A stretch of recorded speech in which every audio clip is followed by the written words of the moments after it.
Welcome to Easy Learning.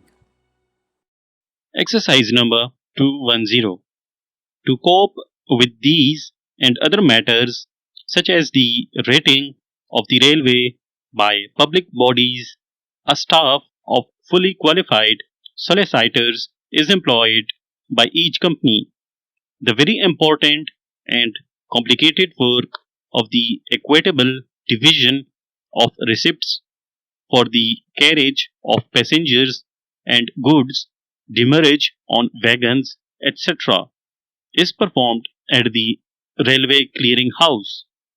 Long distance passenger trains may have sleeping saloons and dining cars, and many companies have discontinued second class compartments on all trains.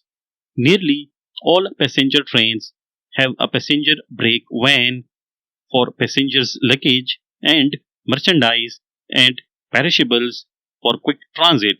Full stop.